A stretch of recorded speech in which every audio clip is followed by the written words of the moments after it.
வரட்டும் என்று வேண்டியவனாக ஒன்றிய அரசு கொண்டு வந்திருக்கும்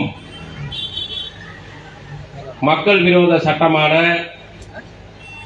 வக்ஃபு திருத்த சட்டத்தை எதிர்த்து நடைபெறுகிற இந்த நிகழ்விற்கு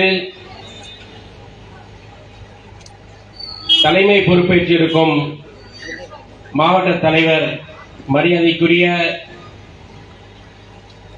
அன்பு நண்பர் எஸ் முகமது பிலால் அவர்களே, முன்னிலை வகித்துக் கொண்டிருக்கும் முகமது இப்ராஹிம் அவர்களே, சிராஜ் அகமது அவர்களே, சிப்லி அகமது அவர்களே, அபுபக்கர் சித்திக் அவர்களே, நெல்லை ஜாகிர் ஹுசேன் அவர்களே, சேட்டு பாஷா அவர்களே, முனீஸ்வரன் அவர்களே, அபுதாகிர் அவர்களே, அப்துல் ஹக்கீம் ஹஜாக்கர் அவர்களே, மேலும் இந்த நிகழ்வில் பங்கெடுப்பதற்காக சிறப்புரை ஆற்றுவதற்காக வருகை தந்திருக்கக்கூடிய எங்களின் ஆற்றல் மிகுந்த எஸ்டிபிஐ கட்சியினுடைய மாநில துணைத் தலைவர் மரியாதைக்குரிய அண்ணன் அப்துல் ஹமீத் அவர்களே, இங்கே பெருந்திரளாக குழுமி இருக்கக்கூடிய எனது அருமை சகோதரிகளே, தாய்மார்களே, இன்னும் வேற யாரு பேராவது சொல்லல அப்படின்னு சொன்னா மன்னிச்சுக்கங்க. நோட்டீஸ்ல உள்ள பேர் தான் இருக்கு. உங்களுக்கு எல்லாம் தோணலாம், அவர்களே அவர்களே அவர்களே சொல்லி ஒவ்வொருத்தர் பேரா சொல்லிட்டு இருக்காங்களே அப்படின்னு உங்களுக்கு கொஞ்சம் எரிச்சல் கூட வரலாம். வந்துச்சா ஏன் அந்த மேடையில அவர்களே அவர்களே அவர்களே நம்ம சொல்லுறோம்னு சொன்னா, வக்ஃபு சொத்து எவன் அப்பா வீட்டு சொத்தோ எவனோ எடுத்துட்டு போட்டு நமக்கு என்னடான்னு சொல்லி அவன் பிரியாணி போட போயிருக்கலாம், சிக்கன் கடைக்காரன் கடையில கறி வெட்ட போயிருக்கலாம், மளிகை கடைக்காரன் வியாபாரம் பண்ண போயிருக்கலாம், கூலி வேலை செய்யறவன் கூலி வேலை செய்ய போயிருக்கலாம். ஆனா எல்லாத்தையும் விட்டுட்டு இந்த சமூகத்தினுடைய உரிமையை பாதுகாப்பதற்காக குரல் கொடுப்பதற்காக இங்கே தன்னுடைய வியர்வையும் ரத்தத்தையும் சிந்தி ஒரு கூட்டத்தை ஏற்பாடு செய்திருக்கிறான் அல்லவா. எனவேதான் நாம் அவர்களுக்கு அந்த அங்கீகாரத்தை கொடுக்கிறோம். அதுக்கு தான் அவர்களே அவர்களே அவர்களே சரியான அவர்களே அவர்களே கேட்டு தலையாட்டுறது இல்ல, அவங்களுக்கு பலத்த கரகோஷத்துல ஒரு கைத்தட்டலும் கொடுக்கணும். உங்களுக்கு தெரியுமா, கீழ்வாதம் கேள்விப்பட்டிருக்கீங்களா? காலை கீழே வைக்க முடியலப்பா, கடுமையா வலிக்குது, மூட்டு வலியா இருக்குது. அதே மாதிரி என்ன சொல்லலாம், இன்னும் ரத்தம் பிபி கொஞ்சம் குறைவா இருக்கு அல்லது கூடவா இருக்கு, ரத்த ஓட்டம் சரியா இல்ல, இதுக்கெல்லாம் நீங்க எந்த டாக்டர்டையும் போக வேண்டாம். ஒரே ஒரு மருந்து தான். என்னன்னு தெரியுமா? இதுதான். இது அடிக்கிற சத்தம் மோடிக்கு கேட்கும் நினைச்சா எங்க வீட்டுல பக்கத்துல இருக்கக்கூடிய கடபாய்க்கே கேட்க மாட்டேங்க போல தெரியுது. இப்படி பேசும்போது கொஞ்சம் கொஞ்சம் தட்டுனாதான் பேசுறவங்க கொஞ்சம் தூங்காம இருப்பாங்க. புரியுதா? ஒரு மிக சிறப்பான ஒரு கூட்டத்தை இங்கே அரங்கேற்றி இருக்கிறார்கள். அன்பிற்குரியவர்களே, ஒரு நரி ஒரு எருமை, நரி சாப்பிட்டு எதுவுமே கிடைக்கலன்னு சொல்லி பசியோட சுத்தி திரிஞ்சிட்டு இருக்கும் போது அப்படியே எலும்பாக தெரியுது, எருமை கிட்ட வருது. எருமை பாக்குது, என்னப்பா நரி இப்படி எலும்பாய் கிடைக்கிறியடா, என்னாச்சு? ஒண்ணுமே இல்லப்பா, காட்டுல வேட்டையாடி சாப்பிட வேண்டியதானே. வேட்டையாடுறதுக்கு எதுவுமே இல்ல, வேட்டையாடுற மாதிரி முதல்ல ஏன் உடம்பு இல்லையே, சுவர் இருந்தால்தானே சித்திரம் வரைய முடியும். சுவரே இங்க இல்ல, சித்திரம் எப்படி வர முடியும்? உடம்புல ஒண்ணுமே கிடையாது, எலும்புதான் இருக்கு, எங்க இருந்து வேட்டையாட சொல்ற அப்படின்னு சொல்லி எருமாட்டை பார்த்து அந்த நரி கேட்டுச்சு. எருமாட்டு கொஞ்சம் இறக்கப்பட்டுச்சு. சரி, நரி என்ன சொல்லுச்சு, அந்த ஆத்துக்கு அந்தாண்ட கொண்டு போய் நீ விட்டுரு, இந்த ஆத்துல அப்படியே எனக்கு நீச்சல் தெரியாது, மெதுவா அப்படியே கூட்டிட்டு போய் ஆத்துக்கு அந்த சைடு விட்டுட்டான்னு சொன்னா அங்கே ஏதாவது இருக்கும், நான் சாப்பிட்டுக்கிறேன், உனக்கும் நல்ல உணவு கிடைக்கும் அப்படின்னு சொல்லி எருமை கிட்ட சொல்லிச்சு. எருமை நல்லா தானே இருக்கு யோசனை அப்படின்னு சொல்லிட்டு எருமை ஆத்துல கடந்து நரிய தலைவனை தூக்கி வச்சு கொண்டு போய் அந்த இடத்துக்கு போயிடுச்சு. போன இடத்துல நரி என்ன பண்ணது, சுத்தி பாக்குது, நல்ல சாப்பாடு கிடைக்கிற ஒரு வீட்டுல, பாய் வீட்டுல கல்யாணம் போல இருக்கு, நல்லா சாப்பிட்டு கிப்ட்டு அங்க மட்டன் எலும்பு கிளம்பு எல்லாத்தையும் அங்க கொட்டி வச்சிருக்காங்க. நரி போய் நல்லா வேட்டையாடி தின்று முடிச்சிருச்சு. போற வழியிலேயே எருமையும் என்ன செஞ்சது, தேவையான உணவுகள் எல்லாம் சாப்பிட்டுட்டு இருந்துச்சு. நரி என்ன செஞ்சது அப்படின்னா, சாப்பிட்டு முடிச்ச உடனே அதுகிட்ட ஒரு பழக்கம் இருக்கு. சாப்பிட்டு முடிச்ச உடனே என்ன பழக்கம் இருக்கு, சில பேர் பார்த்திருக்கீங்களா? சாப்பிட்டு முடிச்ச உடனே என்னடா ஆச்சு அப்படின்னா அவனை பெரிய ஏப்பம் விடுவான். புரியுதா? பக்கத்துல இருக்கிறவன் செத்து போயிடும், அவ்வளவு நாத்து அடிக்கும். அந்த மாதிரி விடுவான், யோசிக்கவே மாட்டான். அந்த மாதிரி நரிக்கிட்ட ஒரு பழக்கம் இருக்கு. நரி சாப்பிட்டு முடிச்ச உடனே அது ஊழ விடும். அது ஊழ விட்டுடுச்சு. ஊழ விட்ட உடனே ஊர்ல இருக்கிறவன் பூரா ஓடி வந்துட்டான். ஐயோ நம்ம ஆடு கோழி எல்லாம் போச்சு, நரி சத்தம் கேக்குதுன்னு நரிய அடி அடி அடின்னு அடிச்சு துவைச்சு எடுத்துட்டான். போற பாக்குறான், நரி ஓடிது. அந்த ஆத்து பக்கமே ஓடிச்சு. எருமை அங்க நின்றுட்டு இருந்தது. அப்ப மக்கள் எல்லாம் திரும்பி பார்த்தா தோட்டத்துல எருமை மேய்ஞ்சதுக்கு சொல்லி எருமையும் சம அடி அடிச்சாங்க. அடிச்சு முடிச்ச உடனே திருப்பி ரெண்டு பேரும் அதே மாதிரி ஆட்டாங்கரைக்கு வந்துட்டாங்க. வந்த உடனே நரி கிட்ட எருமை கேட்டுச்சு, ஏன்னா அவனுக்கு கொஞ்சமாவது அறிவு இருக்கா, என்ன நடந்தது, ஏன் அடிச்சானுங்க? நான் சாப்பிட்டு முடிச்சுட்டு ஊழ விடணும், என்னுடைய பழக்கம், பரம்பரை பழக்கம், விட முடியல, ஊழ விட்டேன், சத்தம் கேட்டு ஓடி வந்துட்டானுங்க. சரி, இப்ப என்ன செய்யணும் அப்படின்னா, உனக்கு உதவி செய்ய மாட்டேன், ஆத்துக்கு அந்த சைடு கிடக்கிறதுக்கு நான் உதவி செய்ய மாட்டேன்னு எருமை சொல்லிச்சு. அப்புறம் நரி கெஞ்சி கூத்தாடி எருமை மேல ஏறி ஆத்த கடந்து போலான்னு போச்சு. எருமை என்ன பண்ணுச்சு அப்படின்னா, பாதியில ஆத்துல போன உடனே அது பட்டுச்சு. அது முங்க நரி சொல்லுது, எருமை நீ முங்குறத நான் செத்து போயிடுவேன்டா, தயவு செய்து முங்காதன்னு சொல்லுச்சு. எருமை சொன்னிச்சு, நீ எப்படி தின்ன உடனே ஊழ விடுவியோ அத மாதிரி நான் தின்னுட்டு தண்ணிக்குள்ள போனா முங்கிடுவேன், இது ஏன் பரம்பரை பழக்கம் அப்படின்னு நரிக்கிட்ட சொல்லிச்சு. நரி அப்புறம் என்ன செஞ்சு கெஞ்சி கூத்தாடி அதுக்கப்புறம் ரெண்டு பேரும் போனாங்கன்னு வச்சுக்கலேன். வக்பு வாரிய சட்டத்துக்கு நீ ஏன்டா நரி கதை, நீ ஏன்டா எருமை கதையெல்லாம் பேசிட்டு இருக்க அப்படின்னு நீங்க கேட்கலாம்.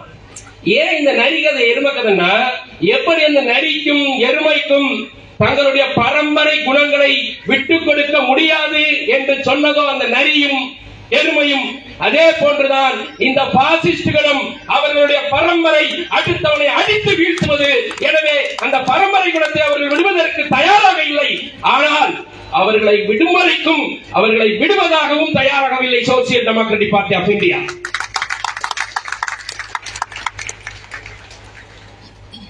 எஸ்டிபிஐ என்ன? பாசிசம் என்பது ஒரு கடலை போன்றது. 4 புறங்களில் 3 இடங்களை ஆக்கிரமித்து வைத்திருக்கக்கூடிய கடல். அந்த கடலை விட மிகப்பெரியது பாசிசம் பின்னி வைத்திருக்கக்கூடிய வலை. ஆனா அந்த கடலை போன்ற அந்த பாசிசம் எஸ்டிபிஐக்கு கடலை சாப்பிடுற மாதிரி, கடலை சாப்பிடுற மாதிரி மிகப்பெரிய கடல். அந்த கடலை உலகத்திலேயே மூழ்கடிக்கக்கூடிய சக்தி இந்த கடலுக்கு இருந்தாலும் கூட, ஆனால் ஒரு 3 அடியில் மிதக்கக்கூடிய கட்டுமரத்தை மூழ்கடிக்க முடியாதல்லவா? அதே போன்றுதான் இந்த தேசத்திலே ஆட்சி, அதிகாரம், செல்வாக்கு, ராணுவம், ஊடகம் எது வேண்டுமானாலும் முன்புறம் இருந்தாலும் கூட, நீ கடலை போன்றிருந்தாலும் கூட 3 அடி அந்த கட்டடாண்டா எஸ்டிபிஐ உன்னால் மூழ்கடிக்க முடியாது என்று மக்கள் மன்றத்தில் இன்றைக்கு வந்து நின்று கொண்டிருக்கிறது. மூழ்கடிக்கப்பட முடியாதவர்கள் social democratic party of India என்பதை தெரிந்துதான் அமித்ஷாவும் மோடியும் கூட எஸ்டிபிஐ என்று தூக்கத்திலும் புலம்ப வைத்த ஒரு கட்சி social democratic party of India. நான் பெருமைக்கு சொல்லல, 15 வருடத்துக்கு முன்னாடி கட்சி வருவதற்கு தொடங்கிறதுக்கு பக்கத்துல இதே மாதிரி நம்ம இந்த பிலால் பாய் உட்கார்ந்து இருக்கிறாரு. அவருடைய தலைமையில சோழிங்கநல்லூர்ல நம்ம ஒரு கூட்டத்தை போட்டு போனோம், பேசி இருக்கிறோம். வாயிலே நுழைய மாட்டேங்க அந்த எஸ்டிபிஐ. சில பேர் எஸ்டிபிஐனா சையது பீடி, சொக்கலால் பீடி, தாஜா பீடி மாதிரி எஸ்டிபி பீடி, அது என்ன பீடி அப்படின்னு கேட்பான் நக்கல். சில பேர் ஏபிசிடி. அதுவெல்லாம் ஒரு காலம் கடந்து இன்று எஸ்டிபிஐ எதை எடுத்து முன்வைக்கிறதோ அதுதான் எங்களுக்கும் அஜெண்டா என்று இந்த சமூகத்தினுடைய ஒரு அஜெண்டாவாக மாற்றப்பட்டிருக்கிறது. Social democratic party of India எடுத்து வைக்கக்கூடிய செயல்பாடுகள். இந்த பாசிசம் என்பது, பாசிசம்னா என்னங்க? நம்ம பனையூர் ரொம்ப புகழ்பெற்ற ஊர் இல்ல, இங்கதான் விஜய் இருக்காரா, அண்ணன் விஜய் இங்கதான் இருக்கிறாரு. அவர் சொன்னாரு பாசிசம் பாயாசம், அவங்க பாசிசம்னா நீங்க என்ன பாயாசமான ஒரு கட்சியை பார்த்து கேட்டாரு. அப்ப அந்த பாசிசம் சொல்லி விஜயினுடைய வாயில் வருவதற்கும் கூட அடித்தளமிட்டது social democratic party of India. பேச வச்சிருக்கல பாசிசம்னு, திமுக பேசுகிறதா பாசிசம்னு, மற்ற கட்சிகள் பேசுகிறார்களா பாசிசம்னு. பாசிசம் என்றால் என்னவென்றே தெரியாத பொழுது 20 ஆண்டுகளுக்கு முன்பே வீதி கூட்டங்களை நடத்தி இந்த தேசத்தை அநியாயமாக ஒழித்து கட்டக்கூடிய ஒரு பேரபாயம் காத்திருக்கிறது. அந்த பேரபாயம் பாசிசம், ஆர்எஸ்எஸ், சங்க பரிவார கும்பல். அந்த கும்பல்களை ஒழித்து கட்டுவதுதான் எங்களுடைய பொறுப்பே. அதுக்குத்தான் நாங்கள் வந்திருக்கிறோம் அப்படின்னு சொன்ன ஒரு party social democratic party of India. இன்னைக்கு அவர்கள் ஒவ்வொரு சட்டமாக கொண்டு வந்து இருக்கிறார், ஒவ்வொரு சட்டமாக கொண்டு வந்து கொண்டிருக்கிறார்கள். முஸ்லிம்களுக்கு எதிராக, முஸ்லிம்களுக்கு எதிராக மட்டும் கிடையாது, அவர்கள் எல்லோருக்கும் எதிராக கொண்டு வந்துட்டு இருக்காங்க. அதெல்லாம் புரிஞ்சுக்கிட்டு தான் இங்க ஒரு அக்கா வந்து உட்கார்ந்து இருக்காங்க. இவங்க வந்து ஒரு அடையாளத்திற்கு உட்காரப்பட்ட அக்கா கிடையாது. அக்கா அவங்க பேரு மகாலட்சுமி. சூப்பர் பேர் பாருங்க, மகாலட்சுமியாட்ட இருக்கப்பா அப்படி சொல்லுவாங்க தெரியுமா? அந்த மகாலட்சுமி இங்க தான் உட்கார்ந்து இருக்குது. பாசிஸ்டுகளுக்கு நான் அடிச்சு சொல்றேன், டேய் நீங்க சொல்லக்கூடிய மகாலட்சுமி உங்ககிட்ட இல்ல, இங்கதான் இருக்கிறாங்க. மக்கள் எஸ்டிபியின் பக்கம் இருக்கிறது. நீ சொல்லக்கூடிய மகாலட்சுமி இங்கதான் இருக்கிறான், நீ சொல்லக்கூடிய முருகன் இங்கதான் இருக்கிறான், நீ சொல்லக்கூடிய எல்லாரும் ஒரு நாள் இந்த எஸ்டிபிஐக்கு பின்னால் வருவார்கள் என்பதை பறைசாற்றக்கூடிய விதமாக இன்னைக்கு அவர்களுக்கு எதிராக நாம் களமாடி கொண்டிருக்கின்றோம். அவர்கள் ஒவ்வொரு சட்டமாக கொண்டு வந்துட்டு இருக்கிறான். இன்னைக்கு மக்களுக்கு எதிராக என்னென்ன சட்டங்களை எல்லாம் கொண்டு வர முடியுமோ அந்த சட்டங்களை எல்லாம் கொண்டு வருகிறார்கள். அன்பிற்குரியவர்களே, இந்தியா இந்தியா வந்து வேற்றுமையில் ஒற்றுமை. இந்த அக்கா மகாலட்சுமி பக்கத்துல ஒரு அக்கா பர்தாவை போட்டு இங்க உட்கார்ந்து இருக்காங்க. இந்த பாசிசத்துக்கு என்னன்னா மகாலட்சுமி ஆப்போசிட்டா இருக்கணும்,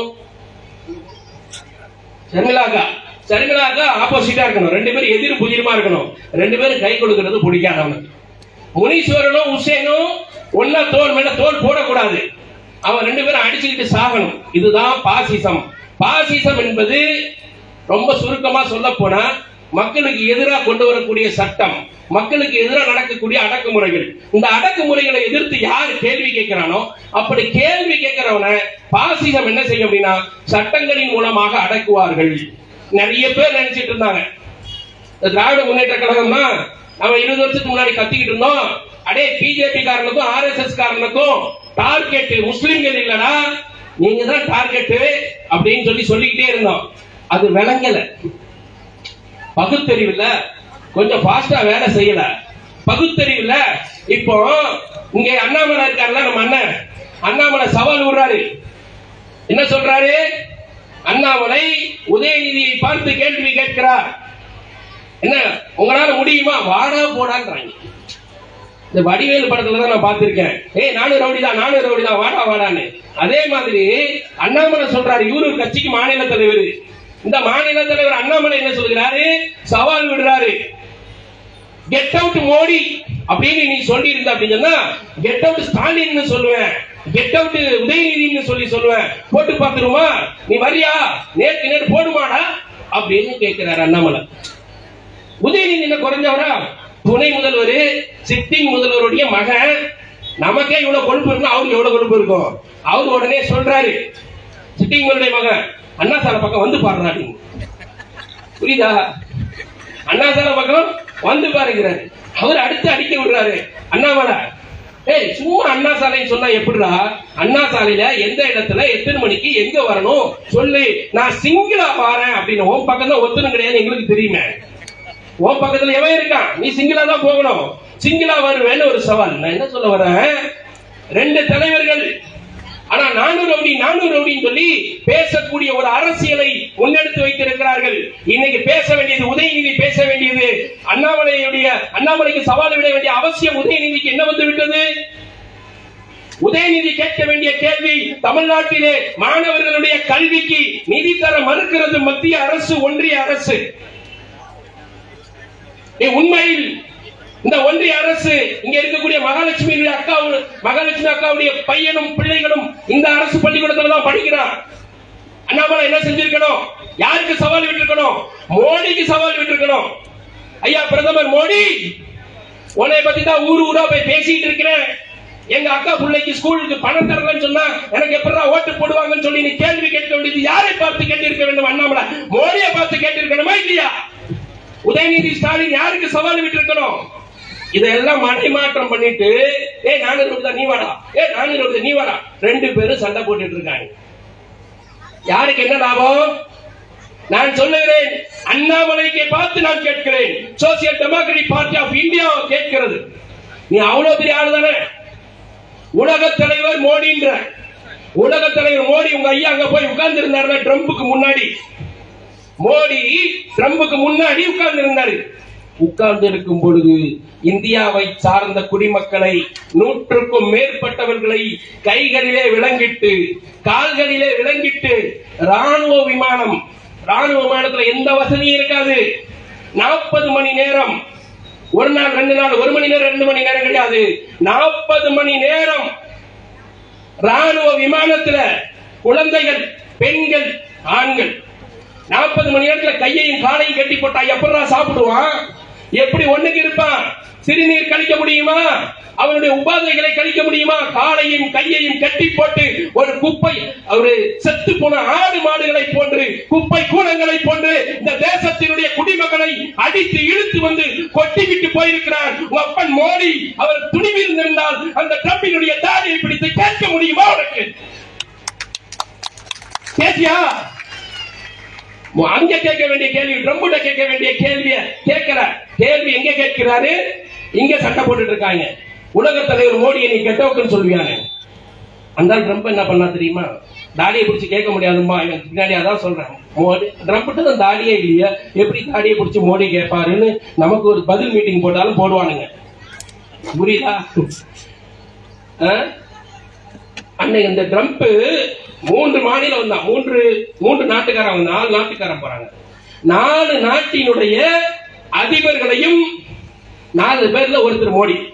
நம்ம உலக தலைவர் மோடி என்னதான் நமக்கு எதிராக இருந்தாலும் இந்திய நாட்டினுடைய பிரதமர் அல்லவா? அதனாலதான் எனக்கு ரொம்ப கோபமா இருக்கு, எங்க பிரதமரை கேவலப்படுத்திட்டானே அப்படின்னு. வேற ஒண்ணு இல்ல. புரியுதா? புரிஞ்சா சிரிக்கணும் அல்லது கை தட்டணும், ஒண்ணும் இல்லாம எனக்கு புரியல. நான் சரியா தான் பேசுறேன்னு எனக்கு தெரியும்ல, நான் சரியா பேசுறேன்னா தெரியணும்லமா. அப்புறம் நாங்க வாட்டுக்கு பேசிட்டு இருக்கோம், அப்புறம் என்னைய அந்த லிஸ்ட்ல சேர்த்துறோம்ல. அப்போ 3 பேர், 3 நாட்டினுடைய தலைவர்கள் வாசல் வரைக்கும் வந்து கை கொடுத்து கூட்டிட்டு போயிட்டாங்க. இந்த விருந்தாளிகள் எல்லாம் நம்ம வீட்டுக்கு வந்தாங்கன்னு வச்சுக்கோங்க. மாடியில இருந்து அவர் கீழே அனுப்பிவிட்டாரா, சரி பாப்போம் அஸ்ஸலாமு அலைக்கும் போயிட்டு வாங்கன்னு சொல்லிட்டாருன்னா ஓரளவு தான் பாசம் இருக்குன்னு அர்த்தம். கொஞ்சம் கீழே வரைக்கும் இறங்கி வந்து கை கொடுத்து வழி அனுப்பி வச்சாங்கன்னு வச்சுக்கோங்க சொந்தக்காரங்க, சரி பரவாயில்ல அடுத்த முறை வந்தா வரலாம் அப்படின்னு நினைச்சிட்டு போனான். புரியுதுங்களா?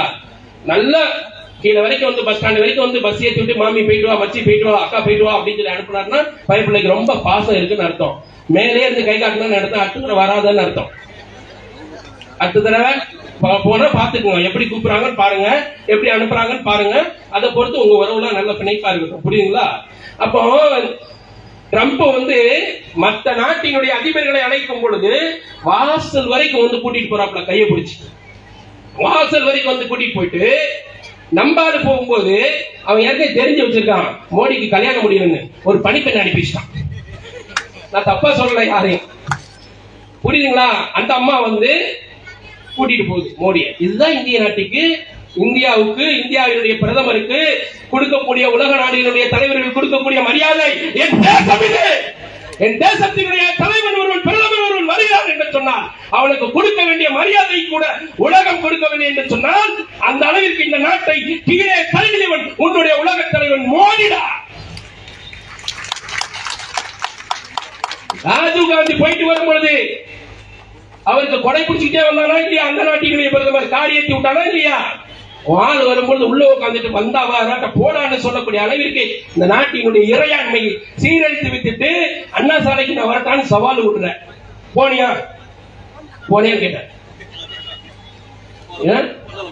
வண்டியில பெட்ரோல் இல்லம்பாங்க, வண்டி எடுக்க பெட்ரோல் இல்ல, சிங்கிளா போவேன்னு சொன்னேன்.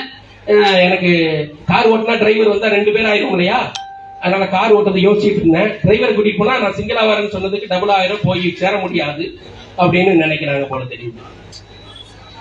இன்று இந்த நாடு வேற்றுமையில் ஒற்றுமை பாராட்டக்கூடிய நாடு. இந்து, முஸ்லீம், கிறிஸ்தவன், சீக்கியன் எல்லாருக்குமான ஒரு பொது நாடு இந்த நாடு. நாட்டை பொறுத்த வரைக்கும் வேற்றுமையில் ஒற்றுமை, இதுதான் இந்த தேசத்தினுடைய நம்முடைய கலாச்சாரம், நம்முடைய பண்பாடு. இன்னைக்கு அதுதான் நடந்துட்டு இருக்கு. நம்ம சுத்தி இருக்கக்கூடியவர்கள் யார்? பூரா பேர் முஸ்லிமா, பூரா பேர் இந்துவா, பூரா பேர் கிறிஸ்தவனா? கிறிஸ்தவனுக்கெல்லாம் ஒரு கொகை, முஸ்லிம்கெல்லாம் ஒரு கொகை, புரியுதா? இந்துக்களுக்கெல்லாம் ஒரு கொகை. இப்படி ஏதாவது இருக்கிறதா?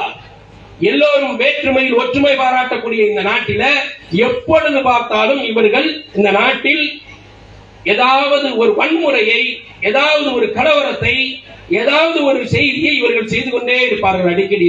ஏன் என்று சொன்னால், வேற எதை பத்தி அவன் பேசக்கூடாது, வேற எதை பற்றியும் அவர்கள் சிந்திக்க கூடாது.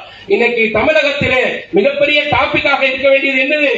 இன்னைக்கு பள்ளி, கல்லூரி, பள்ளியில படிக்கக்கூடிய பள்ளிக்கூடத்துக்கு தர வேண்டிய நிதி, கல்விக்கு தர வேண்டிய நிதியை இன்னைக்கு மத்திய அரசு, ஒன்றிய அரசு தர மறுக்கிறது. என்ன சொல்றான் தெரியுமா?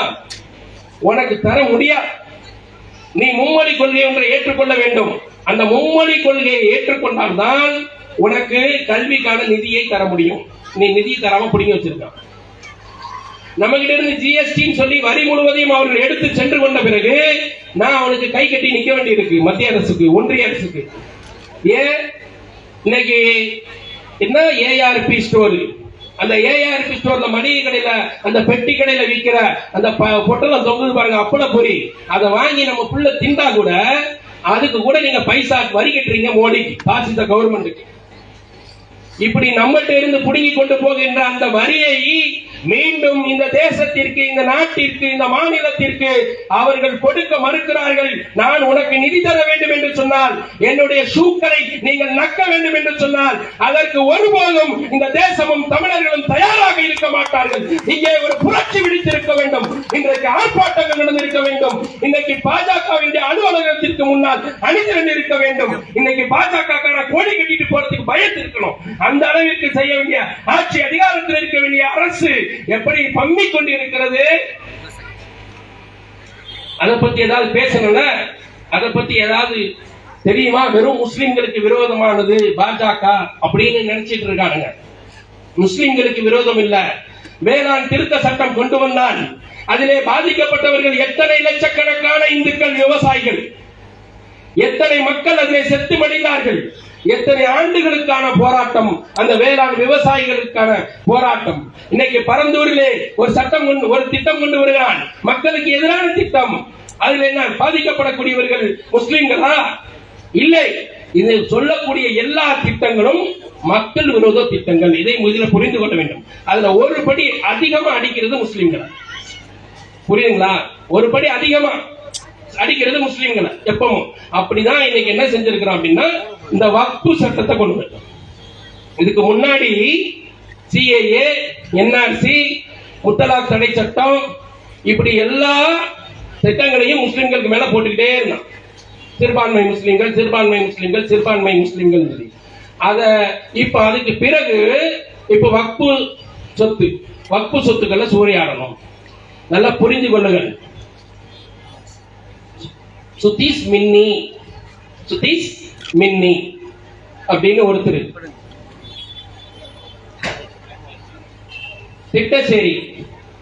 திட்டச்சேரியில ஒரு அம்மா, ஒரு பையன். இந்த அம்மாவும் பையனும் வாழ்ந்துட்டு இருக்கும் பொழுது அந்த மகன் இறந்துட்டான். கொஞ்சம் வயசுலயே இறந்துட்டான். கொஞ்சம் வயசுலயே இறந்து போன அந்த மகன், அந்த தாய்க்கு ஒரே கலக்கம்.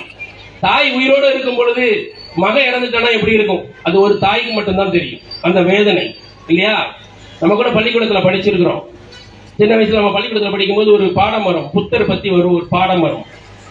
ஒரு தாய் தன்னுடைய மகன் இறந்து போய்விட்டான் என்று புத்தரிடத்திலே ஓடி வந்து சொல்லுகிறார், புத்தா, என்னுடைய மகன் சின்ன குழந்தை, அவன் இறந்து போய்விட்டது, இந்த குழந்தையை நீ எப்படியாவது உயிர் கொடு என்று புத்தனிடத்திலே வந்து அந்த தாய் கதறுவாள். அப்படி அந்த புத்தனிடத்திலே கதறும் பொழுது புத்தன், இந்த பெண்மணிக்கு நாம் எப்படி ஆறுதல் கூறுவது என்று தெரியவில்லையே. ஏனென்று சொன்னால் அவள் தாய் அல்லவா, அவள் தாய் அல்லவா.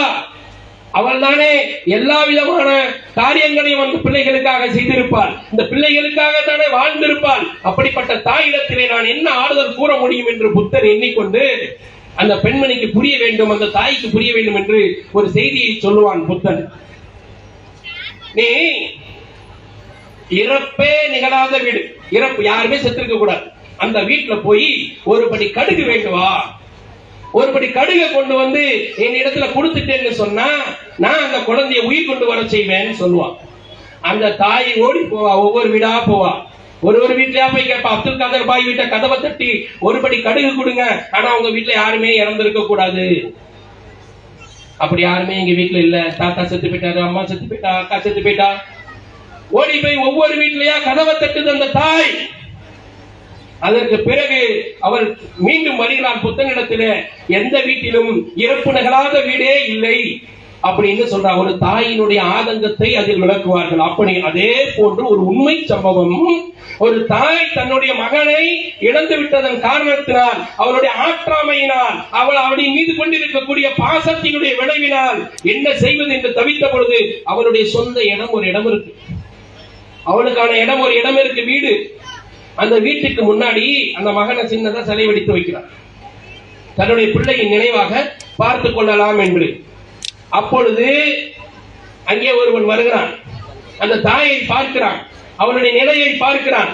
பார்த்துவிட்டு, நீங்கள் உங்க பிள்ளையின் மீது வைத்திருக்கக்கூடிய அன்பையும் பண்பையும் பாசத்தையும் பார்த்து நான் வியந்து போகிறேன், என்னால் தாங்க முடியவில்லை. அம்மா, உங்களுக்கு பிள்ளையாக நான் இருந்து கொள்கிறேன், உங்களுக்கு என்ன உதவி வேணாலும் என்கிட்ட கேளுங்கன்னு சொல்றான். இப்படி சொன்னா எந்த தாய் தான் இறக்கப்பட மாட்டா, நம்ப மாட்டா? அப்ப அந்த தாய் நம்புறாங்க அவனை. அதுக்கப்புறம் அவன் என்ன செய்யறான் அப்படின்னா, அந்த தாயிடத்துல சொல்றான், உங்க மகனை வெறும் சிலை வெடிச்சு வச்சா இருக்காது, இவனுக்கு ஒரு பூஜை பண்ணணும், ஏதாவது ஒரு பூஜை போடணுங்கிறான். உடனே பூஜைக்கு ஏற்பாடு பண்ணி பூஜை போடுறாங்க. ஒரு 2 மாசம் கழிச்சு 3 மாசம் கழிச்சு சொல்றான், ஒரு யாகத்தை வளர்க்கணும் அப்படிங்கிறான். சின்னதாக பூஜையை விட கொஞ்சம் பெருசு. அந்த யாகத்தை வளர்த்து அவருக்கு அவருடைய ஆத்மா சாந்தி அடையணும் அப்படின்னு சொல்றான். அதையும் நடக்குது அந்த அம்மா. இன்னும் ஒரு 3 மாசம் கழிச்சு என்ன செய்யறோம் அப்படின்னா, இத வருஷந்தோறும் செய்யணும், உங்க பிள்ளைய விழா எடுக்கணும், இந்த உலகம் உங்க பிள்ளைய மறக்காம வைக்கணும் அப்படின்னு சொல்றான். சொன்னதுக்கு பிறகு அந்த தாயை நம்புது. அதுக்கு ஒரு ட்ரஸ்ட் உருவாக்கணுங்கிறான். ட்ரஸ்ட்னா அறக்கட்டளை. ஒரு அறக்கட்டளை ரெடி பண்றாங்க, ட்ரஸ்ட் உருவாக்குறாங்க. ட்ரஸ்ட் உருவாக்கி அந்த தாயிடத்துல சொல்றான், இதுல நீங்க கையெழுத்து போடுங்க, இந்த இடம் வருஷம் வருஷம் இதே மாதிரி இருக்கும் அப்படின்னு சொல்லி அந்த ட்ரஸ்டுக்கு அந்த இடத்தை எழுதி கொடுக்க சொல்றான். எழுதி கொடுத்து முடிச்ச அடுத்த மாசம் அந்த தாயை அந்த சொந்த பூமியில் இருந்து, சொந்த மண்ணில் இருந்து தூக்கி வெளியே போடுகிறார்கள். வெளியே போட்டவன் யார் தெரியுமா?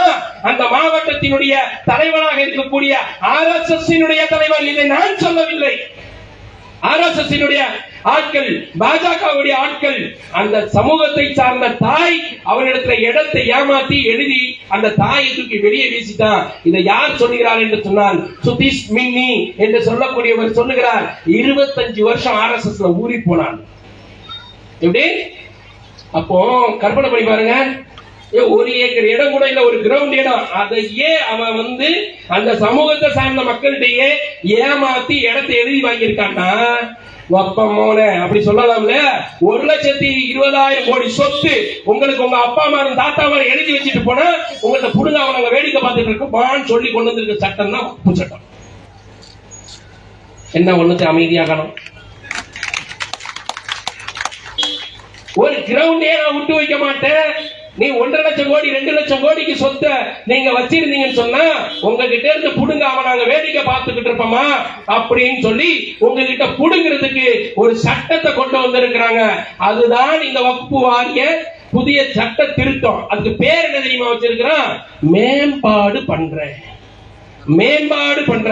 அதாவது உன்னையை விட பயங்கரமா செலிபிரேட், கூட்டி கொடுக்கிற, உன் தகுதியை கூட்டுற, உன் அந்தஸ்தை கூட்டுற, உன் பாதுகாப்பை கூட்டுறேன்னு சொல்லக்கூடிய பேரு. எப்பவுமே இவர்கள் பேர் வைக்கக்கூடிய இப்படிதான் வைப்பான். அப்படி கொண்டு வந்திருக்கக்கூடிய சட்டம் தான் இந்த வக்ஃபு சட்டம். இந்த சட்டத்தில இருந்து என்ன சொல்ல இருக்கா, இது வரைக்கும் வக்ஃபு சட்டத்துல எப்படி இருந்துச்சு அப்படின்னா, இப்போ நான் கேட்கிறேன், இங்க யாராவது இந்து சோழர்கள் ஹரே கிருஷ்ணா பான் புரோக்கர் நல்ல பேர் தான், ஹரே கிருஷ்ணா இருக்கிறாரு, அவர் பில்டிங்கே வச்சுக்கிறோமே, நான் ஒரு 12 வருஷம் அவர் வீட்டுல போய் வாடகைக்கு இருக்கிறேன். அப்புறம் 13வது வருஷம் அவர் வராது வாடகை கேட்டு. நான் சொல்றேன், யாருக்கு யார் வாடகை தரணும்? நான் கேட்கிறேன். நேற்று வரைக்கும் வாடகை கொடுத்தேன், 12 வருஷம் வரைக்கும். அப்புறம் 12வது வருஷத்துல முதல் மாசம் வராரு, பாய் வாடகை கொடுங்க பாய் அப்படின்னு. என்னப்பா ஹரே கிருஷ்ணா, அவனுக்கு ஒன்றும் புரியலையே. யாருக்கு யார் வாடகை தரணும்? 12 வருஷம் முடிஞ்சு போச்சு, சொத்து நமக்கு அப்படின்னு சொன்னா என்ன ஆகும்? அவர் ஏத்துக்கிடுவாரா? ஏத்துக்கிடுவாரான்னு கேட்க. மகாலட்சுமி அக்கா, நீங்க ஏத்துக்கிறீங்களா? உசாரா தானே இருக்கியா? ரைட்டு. இல்ல நீங்க யாராவது ஏத்துக்கிறீங்கன்னா சொல்லுங்க. எங்க வீட்டுல 12 வருஷம் வாடகைக்கு இருக்கிறவங்களுக்கு கூட்டம் கொடுத்துருவோம். நாங்கெல்லாம் அப்படிதான், ரொம்ப இலகுவான மனசுக்கு சொந்தக்காரன், சொத்தை கொடுத்துருவோம் சொல்றோம். கை தூக்க பார்ப்போம், தூக்க மாட்டோம்ல. ஆடுன்னு சொல்ற அண்ணாமலை கேட்டாலே கொடுக்க மாட்டான். கரெக்டா? கொடுப்பானா? அவ அப்பா விட்டு சொத்தா தூக்கி கொடுப்பானா? அப்போ நீ உன் வீட்டு சொத்தை கொடுக்க மாட்டேன். ஆனா வக்பு சட்டத்துல திருத்தத்துல கொண்டு வர 12 வருஷம் யார் அந்த சொத்தில் இருக்கிறார்களோ அந்த சொத்து அவர்களுக்கே உரியது என்று சட்டத்தை திருத்த போகிறோம். ஏன் அப்படி கொண்டு வர? வக்புடைய வக்புடைய சொத்துக்கள். எனக்கு முன்னாடி பேசினாரு மாவட்ட தலைவர், ரொம்ப அமைதியா பவ்யமா பேசினாரு. கவனிச்சிங்களா இல்லையான்னு தெரியல. இந்த வக்புடைய சொத்துக்கள் அனைத்தும் அரசாங்கத்திடம் இருக்கிறது. அரசாங்கம் எடுத்துக்கொள்ள வேண்டும் என்று சொன்னால் இது போன்ற சட்ட திருத்தம் கொண்டு வந்தால் அதை அவர்கள் எடுத்துக்கொள்ள முடியும். 60% சொத்து அரசாங்கத்துக்கு இருக்குது. அதுக்கப்புறம் என்ன தெரியுமா திருத்தம் கொண்டு வந்திருக்காங்க? அதெல்லாம் புரியணும் உங்களுக்கு. அடுத்த திருத்தம் என்ன தெரியுமா? சொத்துல பிரச்சனை வந்துருச்சு, நம்ம போறோம் பஞ்சாயத்துக்கு போறோம். பஞ்சாயத்து யாருக்கிட்ட போகணும் அப்படின்னு சொல்லி கேளுங்க. சரியா? எந்த அறிவே இல்லை அப்படின்னு சொல்றவங்க கூட எவன்டா இவன் அறிவு கிட்டத்தனமா அந்த சட்டத்தை கொண்டு வந்திருக்கான்னு கேட்பான். அந்த அளவுக்கு கேவலமான மோசமான ஒரு சட்ட திருத்தம் தான் இந்த சட்ட திருத்தம். பஞ்சாயத்து வருது யாருக்கு? எனக்கு தமிழ்நாடு அரசுக்கும். சரியா? உதயநிதி ஸ்டாலின் கூட சொன்னாரு. மரியாதைக்குரிய துணை முதல்வர் அண்ணன் உதயநிதி ஸ்டாலின் அவர்கள் மத்திய அரசை நோக்கி ஒரு கேள்வியை கேட்டார்கள். ஜிஎஸ்டியை எங்களுக்கு தர மறுக்கின்றீர்களே, நாங்கள் என்ன உங்க அப்பன் வீட்டு சொத்தையா கேட்டோம் என்று கேட்டார்கள். இப்பொழுது நாம் கேட்கிறோம், நீங்க வக்பு வாரியத்துக்கு வக்புக்கு சொந்தமான இடங்களில் எல்லாம் நிறைய சொத்துக்களை ஆட்டையை போட்டு இருக்கிறீர்களே, அதையெல்லாம் உங்கள் அப்பன் வீட்டு சொத்தா? அதையெல்லாம் திருப்பி கொடுங்கடான்னு கேட்கிறோம். என்ன தப்பு? சட்டம் கொண்டு வந்திருக்காங்க. தமிழ்நாடு அரசு இந்த இடம் வந்து வக்புடைய இடம். இந்த இடத்துல பிரச்சனை வந்துருச்சு. இது ஏன் இடம்? பிரச்சனை வந்து எனக்கா இல்லையான்னு யாரு தீர்ப்பு சொல்லணும்? என் இடம்னா வக்பு வாரியத்துக்கு சொந்தமான இடம். வக்பு வாரியத்துக்கு சொந்தமான இடமா இல்லையா அப்படின்னு சொல்றது யாரு சொல்லணும்? உங்களை தான் கேட்கிறேன், யாரு சொல்லணும்? நாங்க வந்து கத்திட்டு போறது கதறிட்டு போறதுக்கு இல்ல, ஒரு சமூகத்தை புரட்சி சமூகமாக மாற்றுவதற்காக வீதியிலே வந்து குரல் கொடுத்துக் கொண்டிருக்கின்றோம். புரியுதா? வெறுமனே பேசிட்டு கத்திட்டு கதறிட்டு உற்சாகப்படுத்திட்டு போறதுக்கல்ல, அறிவுபூர்வமாக இந்த சமூகம் தட்டி எழுப்பப்பட வேண்டும் என அம்பேத்கர் சொன்னதை போன்று என்பதற்காக கூடியிருக்கிறது இந்த சமூகம். ஒரு நாள் புரட்சி வெடிக்கும், அப்பொழுது பாசிசம் இந்த மண்ணுக்கு கீழாக புதைக்கப்படும் என்பதை அறிவுரை எடுத்து சொல்லுகிறோம். யாருக்கு போய் சொல்றது? வக்பு வாரியம் சொல்லும், இது என்னோட சொத்துன்னு தீர்மானிக்கணும். ஆனா இப்ப யாருக்கிட்ட தீர்மானிக்கணும்னா கலெக்டர் வந்து சொல்லணும். கலெக்டர் யாரு? அரசாங்கத்தினுடைய ஆளா இல்ல நம்ம வீட்டு வேலைக்காரனா? உங்களதான் கேட்கிறேன். கலெக்டர் நம்ம வீட்டு வேலைக்காரல நமக்கு மாமானா மச்சானா? யாரு? இவங்களே வரமாட்டாங்க. இல்ல மகாலட்சுமி அக்காவாவது குறுக்குல வந்து பேசி பஞ்சாயத்தை பிரிக்கணும். அவர் சொல்றாரு, பஞ்சாயத்து ஏன் மச்சான் தான் தீர்ப்பு சொல்லுவான், நீ கேட்கணும்னு. அரசாங்கத்துக்கும் எனக்கும் சண்டை. அரசாங்கத்தினுடைய பிரதிநிதி கலெக்டர் சொல்லுவாரா, இந்த சொத்து உனக்கு இந்த சொத்து உனக்கு நாக்க போத்திக்கிட்டு போகணும். அப்படிலாம் போக முடியாதுன்னு சொல்லிதான் வந்திருக்கிறோம். அது எப்படி போக முடியும்? யார் அப்பன் வீட்டு சொத்தை யார் அபகரிப்பது என்பதுதான் இங்கே கேள்வி. வக்பு என்பது அல்லாஹ்வுக்காக அர்ப்பணிக்கப்பட்டது, அது யாருக்காகவும் அல்ல. நல்லாக புரிந்து கொள்ளுங்கள். உங்களுக்கு சுனாமி ஏற்படுகிறது, புயல் ஏற்படுகிறது, வெள்ளம் ஏற்படுகிறது என்று சொன்னால் இந்த சமூகம் ஓடி வந்து முன்னால் நிற்கிறது. ஓட்டு கேட்பதற்கா? இல்லை, இது இரத்தத்திலேயே ஊறின ஒண்ணு. ஒருவன் கஷ்டப்படுகிறான் என்று சொன்னால் அவனுக்காக போராடுவது, அவனுக்காக குரல் கொடுப்பது, அண்டை வீட்டுக்காரன் பசித்து இருக்கும் போது அவனுக்கு உணவளிக்க வேண்டும் என்று அண்ணன் நபிகள் நாயகம் ஸல்லல்லாஹு அலைஹி வஸல்லம் அவர்கள் சொல்லுகின்றார்களே, அந்த வழி, அந்த உணர்வு, அதுதான் பாதிக்கப்படுவன் மகாலட்சுமியாக இருந்தாலும் அல்லது சுப்பிரமணியனாக இருந்தாலும் அப்துல்லாவாக இருந்தாலும் டேவிட்டாக இருந்தாலும் சேவியராக இருந்தாலும் அங்கே பிலாலும் அக்கீமும் அப்துல் ஹமீதும் கொடி பிடித்து போகின்றான் என்பதை உங்களுக்கு பறைசாற்றிக் கொள்கின்றேன்.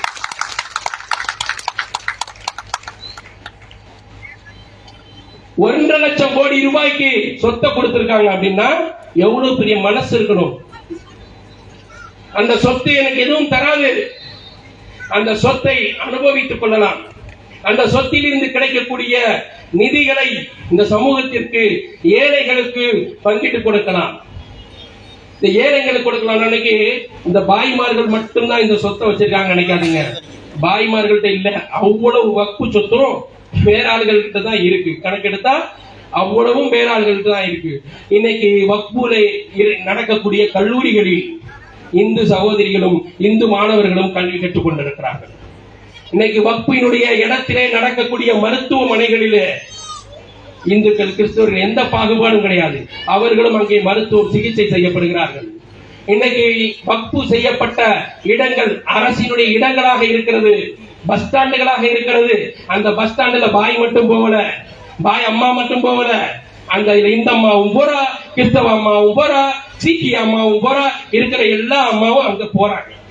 எல்லாரும் பயன்படுத்திக் கொண்டிருக்கிறாங்க.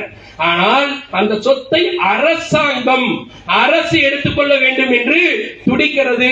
இது அரசு என்பது ஒரு சமூகத்திற்கு இருக்கக்கூடிய மிகப்பெரிய சொத்து. நிலம், நிலமற்றவர்களாக ஒரு சமூகத்தை ஆக்க வேண்டும் என்பதற்காக அவர்களுக்கு இருக்கக்கூடிய அத்தனை நிலங்களையும் பறிப்பதற்காக செய்யப்பட்ட சதி திட்டம் தான் இந்த திட்டம், இந்த வக்பு வாரியம், வக்பு வாரிய திருத்த சட்டம் என்பது.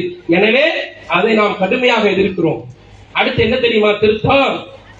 மூணாவது, இன்னும் நிறைய இருக்குது, எனக்கு தெரிஞ்ச வரைக்கும் சொல்றேன். அடுத்த திருத்தம் எப்படி அப்படின்னா, இப்ப நானு ஒரு 4-5 பேர் இங்க இருக்கிற எல்லாருமே சேர்ந்து ஒரு ப்ராப்பர்ட்டியை வாங்கியிருக்கோம், சொத்தை வாங்கியிருக்கோம். கரெக்டா? ஒரு 5 பேர் சேர்ந்து வாங்கியிருக்கிறோம். இந்த சொத்துல யாருக்கெல்லாம் பங்கு இருக்கு? தூங்குறீங்களா, முடிச்சிருக்கீங்களா?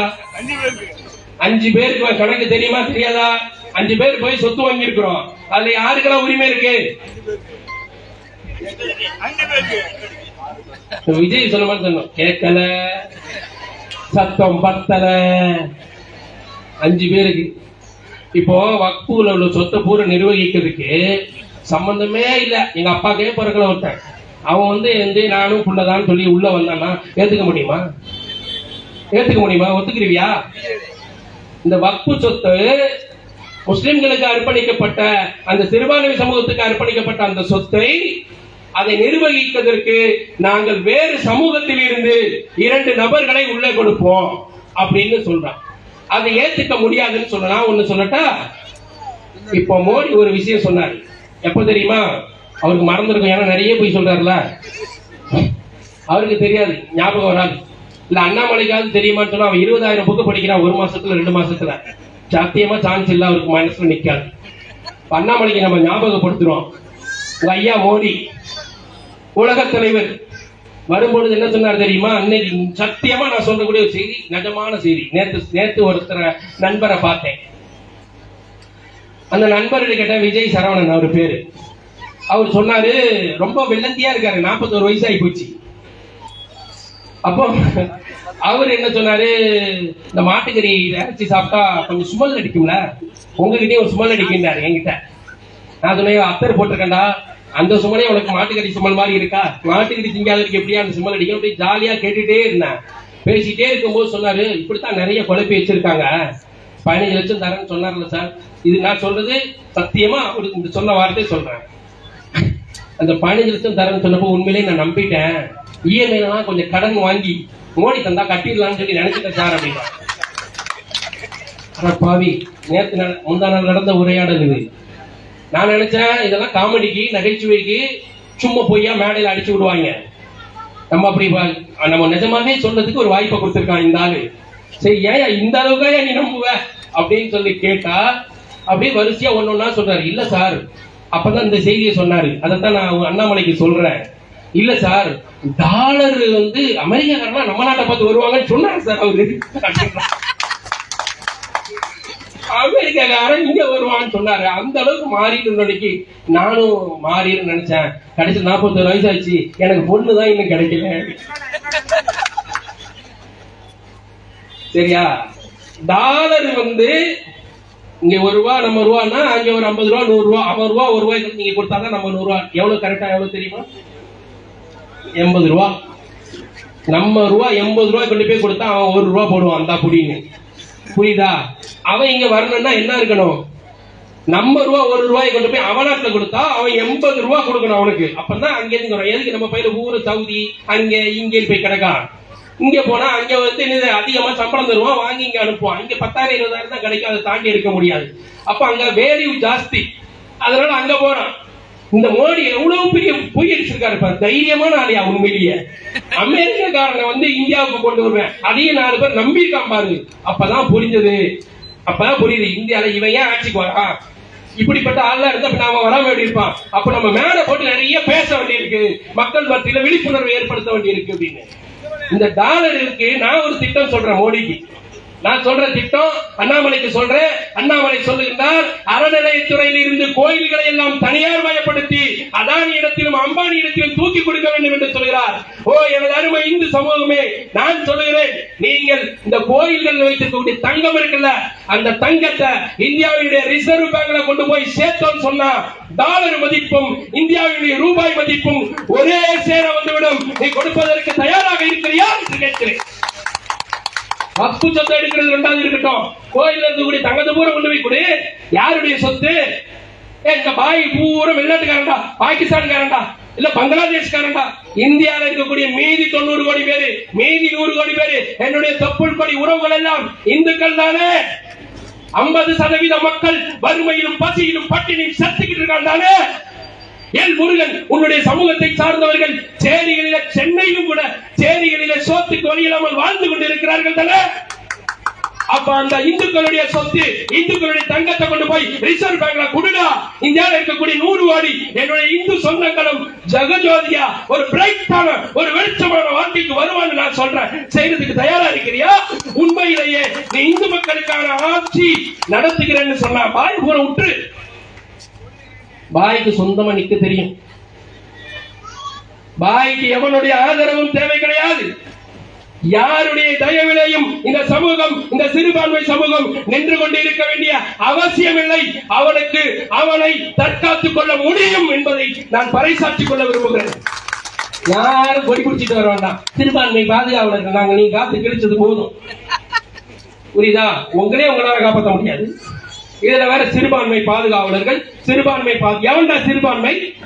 என்ன சிறுபான்மை பாதுகாவலர்? சிறுபான்மை பாதுகாவலர் இந்த தேசத்துல மகாலட்சுமிக்கும் சுப்பிரமணியனுக்கும் உசேனுக்கும் சமமான அந்தஸ்து தான். சிறுபான்மை பெரும்பான்மை ஒண்ணு கிடையாது.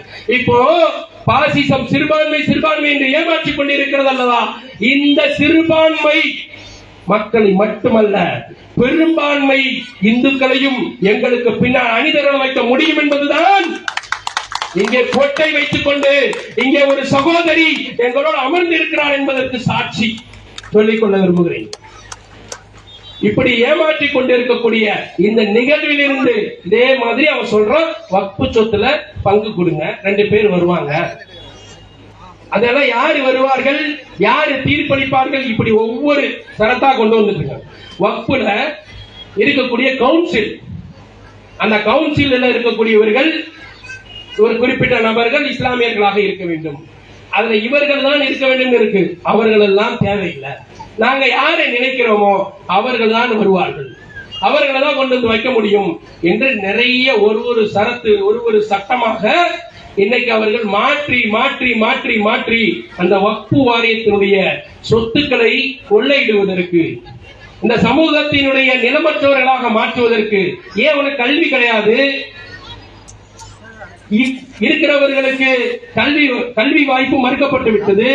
உன்னுடைய உடை கலாச்சாரத்தின் மீது தீவிரவாதம் புகுத்தப்பட்டு விட்டது. நீ சாப்பிடுற சாப்பாட்டின் மீது, சிறுபான்மை சமூகம் சாப்பிடுற சாப்பாட்டின் மீது இன்னைக்கு தீட்டு கற்பிச்சு வச்சிருக்கிறான். இப்படி எல்லா விஷயத்தையும் இன்னைக்கு சிறுபான்மைக்கு எதிராக கொண்டு வந்த இவர்கள் இறுதியாக அந்த நிலத்தில் கை வைக்கிறார். நிலமற்றவர்களாக நம்மை மாற்றிட வேண்டும் என்பதற்காக ஒரு படிப்படியான சட்டங்களாக இவர்கள் சட்டத்தின் மூலம் அமல்படுத்துகிறார். ஒரே ஒரு பாபர் மசூதிக்காக 30 ஆண்டு காலம் 40 ஆண்டு காலம் போராடக்கூடிய ஒரு சமூகம் இருந்துச்சு. ஆனா இது எதுக்கு நம்ம போய் அநியாயமா இடிக்கிறோம்? நேர சட்டத்தை நம்ம பக்கம் போட்டுக்கிறோம். சட்டம் போட்டு இடிச்சுக்கிட்டே இருக்கலாம், சட்டம் போடாம இடித்துக் கொண்டே இருக்கலாம் என்று இன்னைக்கு சட்டம் போட்டு பல நூற்றுக்கணக்கான மசூதிகளை அவர்கள் அவர்கள் இடித்து தரைமட்டமாக ஆக்கி கொண்டே இருக்கிறார். ஒரு மசூதி மட்டும்தான் உனக்கு தெரியும், ஒரே ஒரு பாபர் மசூதி, ஒரே ஒரு திருப்பரங்குன்றத்தில் இருக்கக்கூடிய சிக்கந்தர் பாஷா, இதுதான் நமக்கு தெரியும். ஆனால் தினந்தோறும் அல்லாஹ்வுடைய ஆலயங்கள், சிறுபான்மை சமூகத்துடைய சொத்துக்கள் சூறையாடப்பட்டுக் கொண்டே இருக்கிறது. ஒரே நாள் இரவில் ஒரு முழு கிராமத்தினுடைய வீடுகளை இடித்து நடு ரோட்டுக்கு கொண்டு வந்துட்டு இருக்கிறார் யோகி என்கிற ஒரு அயோக்கியர். கேட்பதற்கு நாதியற்ற ஒரு சமூகமாக. அப்ப யாரு கேட்கல? இப்ப கூட இந்த சட்டத்தை எப்படி நிறைவேற்றிருக்கிறாரு தெரியுமா? இந்த சட்ட திருத்தத்தை பத்தி ராசா சொல்றாரு. ராசா, நான் நல்லா தூங்கிட்டு இருந்தேன், நைட்டு 10 மணி இருக்கும். அப்ப போல வந்து அண்ணே இதுல அடிக்க கூடாது, மைக்குக்கார கோவம் வந்துடும், மைக்கு போயிடும், டொக்கு டொக்குன்னு சத்தம் கேட்கு. ராசா கொஞ்சம் மெதுவா எந்திரிச்சு பாசித்த பூமியில உட்கார்ந்துருக்கிற நாடாளுமன்றத்துக்கு போயிட்டு வந்து உட்காந்துருக்கோம். இப்ப போல கதவு தட்டுறான, எவ்வளவு போட்டுன்னு போட்டாலும் என்ன பண்றது, நம்ம வேற கொஞ்சம் பேசுறமே அப்படின்னு ராசா மல்லாம கதவு திறந்து பாக்குறாரு. பார்த்தா ஒருத்தர் நிக்கிறான், ஒரு பெரிய புத்தகத்தை வச்சிருக்கான் கையில. இவ்வளவு பெரிய புத்தகத்தை கொடுத்துட்டு அவர் கேட்கிறாரு, என்னடா புக்கு அப்படின்னு.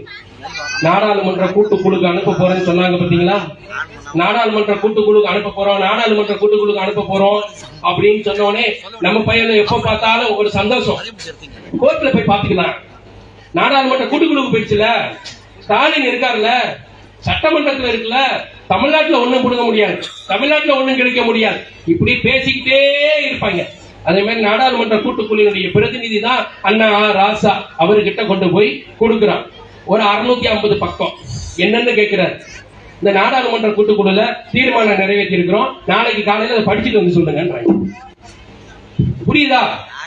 650 பக்கத்தை ராத்திரி 10 மணிக்கு கதவை தட்டி கொடுத்து காலையில படிச்சுட்டு வந்து எக்ஸாம் எடுத்துதான் சொல்லியிருக்காங்க.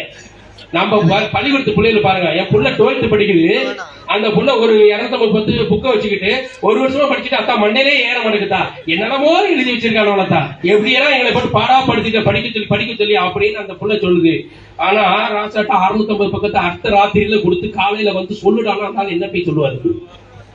இதுதான் நாடாளுமன்ற கூட்டுக்குழுடைய லட்சணம். அத படிச்சுட்டு போறாரு. அவரு அன்னைக்கு பேசுறாரு யூடியூப்ல, வக்பு சொத்து எப்படின்னு தெரியுமா, எனிமி சொத்தெல்லாம் வக்பு சொத்துன்றாரு. நிறைய விளக்க உள்ள போகணும். இப்ப ராசா சொல்றாரு, எப்பா ராத்திரியா படிச்சு எப்படிப்பா சொல்றது, தூங்க வேண்டாமா, காலையில கொஞ்சம் அவகாசம் கூட, சாயந்தரம் மட்டும் என்ன பண்ண போறாரு, அங்க போய் வெளிநடப்பு வந்துட்டு நாங்கள் எதிர்த்தோம், வெளிநடப்பு செஞ்சோம். ஐயா ராசா, நீங்க அங்க வக்பு சொத்தை காப்பாத்துறதுதான் போதும், தமிழ்நாட்டுல உங்க கஸ்டடியில இருக்கிற வக்பு சொத்தையாவது கொடுங்கடான்னு கேட்டோம். நிலையில முஸ்லிம்களுக்கு சொந்தமான ஒரு சொத்து பஸ் ஸ்டாண்டுல கொடுத்திருக்காங்க. அதான் நம்ம சட்ட சபாநாயகர் ஐயா உட்கார்ந்துகிட்டு சொல்றாரு, இல்ல அதெல்லாம் காதருக்கு சொந்தமான, காதருக்கு சொந்தமான சொத்து தானே, அதை குடுன்னு சொல்லி கேட்கிறோம். காதர் வக்புக்கு கொடுத்துட்டாரு அப்படின்னா அதை தரமாட்டேங்கிறாங்க. நம்ம மக்கள் நம்பிட்டு இருக்காங்க. வக்புக்கு எதிராக ஏன் திமுக பேச மாட்டேங்கான்? இந்த பைத்தியக்காரா, பாதி சொத்து அவங்க இதுதான் இருக்கு, அவன் எப்படி வக்புக்கு எதிராக பேசுவான்? உனக்கு வயிற்று வலிக்குன்னா நீ தான்டா மாத்திரை சாப்பிடணும், நீ தான் மருந்து சாப்பிடணும். உனக்காண்டி அவரு வருவாரு, எனக்காண்டி இவரு வருவாரு, ஒருத்தர் வரமாட்டான். செத்து போன மாலை போட வருவான். அவனுக்கு நேரம் இருந்தா இது போன்று அவர்கள் ஒரு பல பயங்கரமான சட்டம் இந்த மாதிரி. ஆனால் ஒரு செய்தியை சொல்லணும். நீதிமன்றத்துல ஒரு வழக்கு வருது. நீதிமன்றத்துல என்ன வழக்கு தெரியுமா? காந்தியை சுட்டு கொண்டுட்டாங்கல்ல, அந்த தேசபக்தருக்கு தீர்ப்பு சொல்ல போறாரு ஆத்மா சரண் அப்படிங்கிற ஒரு நீதிபதி. அந்த தேசபக்தர் கூட ஒரு 8 தோழர்களோட வராரு. 8 பேரும் தேசபக்தர்கள் காந்தியை கொண்டதுனால. வந்தவனே அந்த காந்தி, அந்த ஆத்மா சரண் நீதிபதி அந்த கோட்சே விடத்துல கேள்வி கேட்கிறார். எப்பா கோட்சே, உனக்கு நான் இன்னைக்கு ஜட்ஜ்மெண்ட் பண்ண போறேன், தண்டனை தர போறேன், உனக்கு தெரியுமா அப்படின்னு சொல்லி கேட்ட உடனே ஆமா தெரியும் சொல்லிட்டு கோட்சே சொல்லுகின்றான், நான் ஒரு அறிக்கை எழுதி வைத்திருக்கிறேன், அந்த அறிக்கையை இந்த நீதிமன்றத்திலே வாசிப்பதற்கு எனக்கு அவகாசம் தர வேண்டும். நீதிபதி இடத்துல கேட்கிறான். ஆத்மா சரண் சொல்லுகிறார், நீதிபதி அனுமதி கொடுக்கிறார். அவன் 6 பாகமா பிரிக்கிறான், 93 பக்கத்தை. 45 நிமிடம் அந்த புத்தகத்தை வாசிக்கிறான். மயங்கி கீழே விழுந்துட்டான். திரும்ப கொஞ்ச நேரம் கழிச்சு அவனை தட்டி எழுப்பி அவனை வாசிக்க சொல்றாங்க. அதை வாசித்து முடிக்கும் பொழுது 5 மணி நேரம் எடுத்துக்கொண்டான். 93 பக்கத்திற்கு 93 பக்கம். ஒரு தேசத்தினுடைய தந்தையை, தேச தந்தை என்று போற்றப்படக்கூடிய காந்தியை படுகொலை செய்த மா பாவியாக கோட்சே இருந்தாலும் கூட அவனுக்கும் கூட தூக்கு தண்டனை ஏற்றுவதற்கு முன்னால் அவனுக்கான உரிமைகளை கொடுக்க வேண்டும் என்பதற்காக 93 பக்கத்தை வாசிக்கும் வரை 5 மணி நேரம் அவகாசம் வழங்கப்பட்டது ஜனநாயக நாட்டில். ஆனால் 35 கோடி மக்களினுடைய வாழ்வாதாரம், நிலம், சொத்து பறிக்கப்படுவதற்கு 35 மணி நேரங்கள் கூட ஒதுக்கவில்லை என்று சொன்னால் இந்த தேசம் சர்வாதிகார தேசத்தை நோக்கி செல்கிறதா இல்லையா?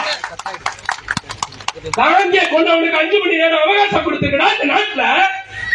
ஆனா என்னுடைய சொத்து 1,36,000, 1,30,000 கோடி, 1,50,000 கோடி சொத்தை ஆட்டையை போடுவதற்கு ஒரு அரை மணி நேரம் கூட அவகாசம் தராமல் சட்டமன்றத்தில் நாங்கள் பெரும்பான்மையாக இருக்கிறோம் என்பதனால் எங்கள் நிறைவேற்றி விடுவோம், எவனை பற்றியும் நாங்கள் கவலை இல்லை என்று நீ பேசுவாயானால் இதே போன்று இது பூமிடா தம்பி, நம்மள மோடி அமித்ஷா சுத்தும் பூமி, இங்க இருக்க அங்க வருவோம். அப்படி வரும் பொழுது எதையெல்லாம் இந்த சமூகம் இழந்ததோ அதையெல்லாம் இந்த சமூகம் மட்டும் கிடையாது இழந்தது தம்பி. தலித் சமூகம், நாடார் சமூகம், தேவர் சமூகம் அல்லது இந்த இந்தியா முழுவதும் ஆளக்கூடிய மக்கள் எதையெல்லாம் இழந்து போனார்களோ அதையெல்லாம் மீண்டும் அவர்களுக்கு கொடுக்கக்கூடிய ஒரு இடம் வரும். அந்த இடத்தில் social democratic party of India அமரும். Problem are part of life. Then facing is the art of life. Problem இருக்குல்ல, வாழ்க்கையில ஒரு பகுதி. ஆனா அது வாழ்க்கையவே பகுதியா மாற்றி கொண்டவன் தான் சோசியல் டெமோக்ராட்டிக் பார்ட்டி ஆஃப் இந்தியாவினுடைய செயல் வீரர்கள்.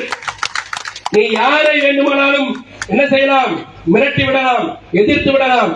ஆனால் சோசியல் டெமோக்ராட்டிக் பார்ட்டி ஆஃப் இந்தியாவினுடைய செயல் வீரர்களை பொறுத்தவரை வேட்டையாடுவதற்காக வரும் சிங்கத்திடமிருந்து துள்ளி குதித்து தப்பி செல்வதற்குரிய புள்ளிமான்கள் இல்லையடா இந்த சோசியல் டெமோக்ராட்டிக் பார்ட்டி ஆஃப் இந்தியாவின் செயல் வீரன்.